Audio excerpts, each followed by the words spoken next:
Welcome to the 2021 Economic Depression and Preparation Channel. I'm your host, Tony. Thank you for joining me on this Monday, kicking off the week, July 26, 2021, the last week in July, and it's full of surprises, both financially and everywhere else and around the world as too. We ask that you please subscribe to this channel for the latest on financial news, preach to me, and we thank you for your support. Thank you for your support and for your comments as well. We read every single one of them. Now, today we're going to be talking about the housing boom coming to an end, as well as the infrastructure bill hanging in the balance now. And the housing boom is coming to an end as over as new home sales prices fall to a pandemic low. New home sales of new single family homes is down 6.6 below May's rate and 19.4% below the June 2020 level, and the median price of a newly built home rose 6% in June and from the past month. And so the median price is now up to $365,000. That's the average price of a single family built home. Inventory of new homes also sat at a low of a 3.5 month low as well. So, but guys, we have to understand that the moratorium for some of these states on rents and mortgages is ending this week. I believe it's Saturday, the 31st. That's the last day of July. That ends in some states, not all states, the rental and moratorium. And so things are about to get a little more dicey. I don't know if they're going to extend that or not. They're working on extending the unemployment benefits through September. I saw an article on that. But as far as the housing, this is going to be more dicey for a lot of people. And so we're going to have to look at that more closely here.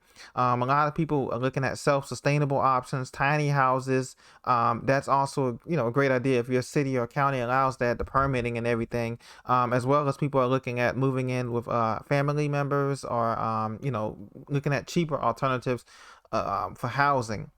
And it's so crazy about the homeless epidemic because some cities and counties and states and municipalities have rules on tents and stuff, but you can't get a tiny house or something like that, which or a modular house would be better than a tent. But you can't get that in some places in the laws in some of these cities and states, which is weird. They allow you to be in a tent, which is crazy when it's sub-freezing in winter or in the summertime when it's 100 degrees, but you can't get the permitting. But that's another subject. Today, I also want to tell you that the housing boom never was a boom to begin with because the demand was artificially enhanced by the Federal Reserve Bank printing up all this money, and hedge funds like BlackRock and were coming in and buying up whole communities. Well, that's coming to an end actually next month. And as we predicted, this coming fall, we're going to see prices increase dramatically on things that we necessities, essentials, things that we really need: food, medicine, water, clothing, survivability, energy survivability products like generators, things of that nature, lights, batteries, you name it. They're going to increase this fall, so don't be surprised if you see that, as well as gas prices. Don't be surprised if you see that. But after this fall, going into 2022, that's when the rubber is going to start meeting the road because the money will have been spent. And the infrastructure bill, the White House remains confident about infrastructure deal. Jen Psaki says, White House Press Secretary Jen Psaki says, and this is on Monday. She said that they remain confident. Lawmakers are, this is from MarketWatch.com, an article published today. They're saying that they're racing to seal a deal early this week, but it hit a major roadblock over how much money should go to public transit. This is according to the group's lead Republican negotiator. Psaki said President Joe Biden has been working the phones, and we remain confident about an agreement, and we're always interested in any Republican counteroffer. So here we go again. So this deal now is going to be pushed back into passing probably late August into September. Probably when the school kids go back in September, mid-September, that's when the infrastructure deal maybe can go through. In any event, they're going to look to get the infrastructure deal before the midterms in 2022, as you know, because there's political instructions involved in that too. But the toll that it's taken on this economy has already been discovered. They've already spent $4 trillion on coronavirus, on our pandemic relief. Now we got this 1.9 trillion infrastructure bill. So by the time the end of the year is done, the government spending will have totaled $6 trillion, and that's a lot of money to pay back for future generations. The value of our dollar decreases with every time they print up these stimulus, whatever kind of stimulus it is. The value of our dollar continues to decrease and decrease substantially. And so, if you can find a way to get into real hard tangible assets, physical assets, particularly, I'm not against cryptos. I think cryptos are good. People, and it's one thing that, well, people always say gold will never be worth zero. Cryptos are not going to zero because we're moving toward a digital economy, and everything is already cashless anyway. And so America and the Western Hemisphere is just catching up to where China, Japan, and Singapore, and South Korea, and all these other countries are already at. And so if you can get into that as well, be careful with your 401ks and your money markets. Be careful with those, with what you invest in. I'm not a financial advisor, but be careful what you invest in those, because the Federal Reserve Bank is going to keep the stock market up to a certain level, because, as you know, a lot of VIPs and important people have invested control a lot of the money in the stock market, just like a casino. The house always wins. But eventually, there's going to come a point where remember, Venezuela's stock market went to 50,000 before the crash. Our stock market could very well go to 40,000 easily based off the artificial stimulus. And I would not be surprised if it does that. And you won't either, because this is what happens in a collapse. The fall of Rome, the fall of Venezuela, the fall of Turkey, Lebanon, Greece, Iceland. I mean, not Iceland, but, they had a banking crisis. So many other countries. And the number four, I'm gonna give you four things that's gonna give you a signal to when this whole thing is gonna go down. Number one, you're gonna see civil unrest. That's the big thing. Civil unrest in the major cities, not just the shootings that we hear about. You're gonna see literally people fighting over food in these grocery stores. I'm talking about people just, they get upset because they couldn't find a certain item, it's no longer available. You're going to see fights over food, gas, utilities. When that happens, then you know the economy is on its way to the full-blown collapse that we've all been talking about, and it's coming. Number two, when you start seeing prices on homes, cars, and things like that decrease dramatically, that means the market is getting ready to crash, okay? Because people can't sell their homes, and people can't find buyers to take this stuff. When that massive deflation happens, the same thing happened in 1929, the Great Depression. There was a massive deflationary crisis. Nobody had any cash, and people that had cash were saving it, and the cash that they did have was basically worthless because they couldn't get supplies or items. There was not enough supplies or items.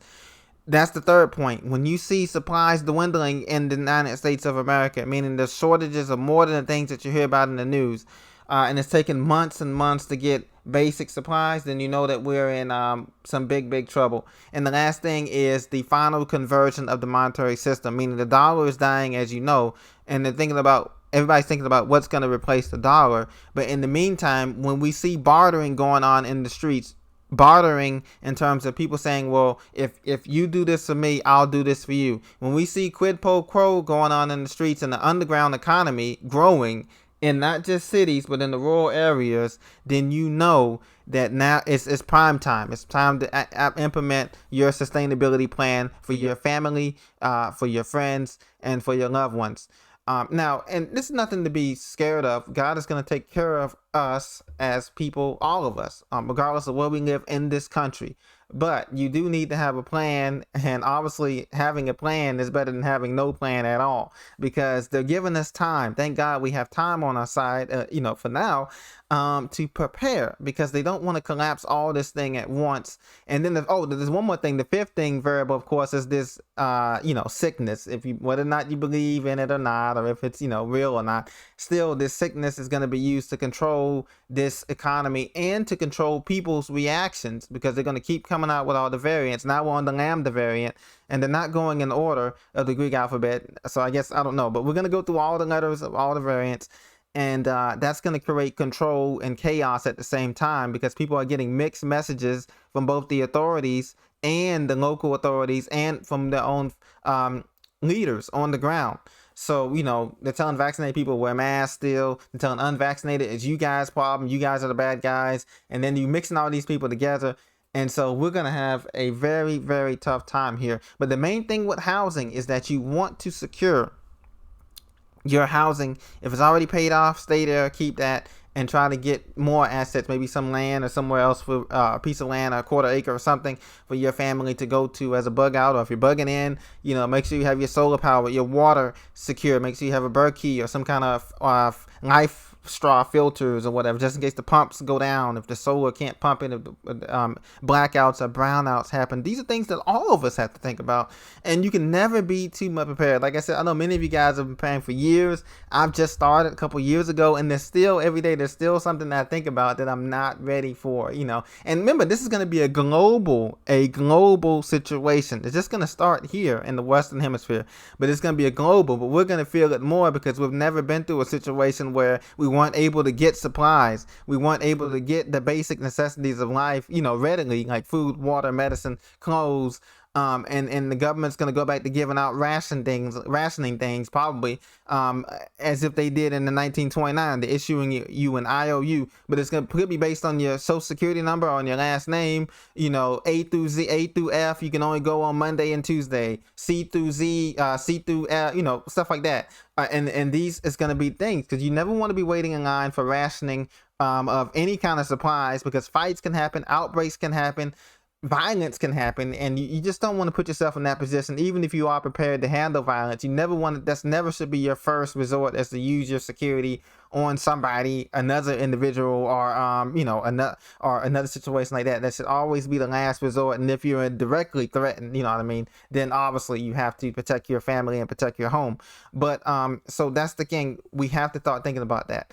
And so be blessed. Last thing I want to tell you is the Federal Reserve Bank is having a meeting this Wednesday. I'll bring you a report and update on that as well.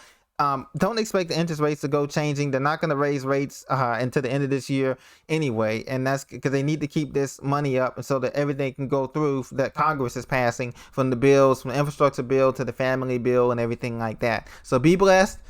God bless you. I'll talk to you very soon. Thank you for listening. And if you have any comments or suggestions, please leave them down below. And I appreciate your support.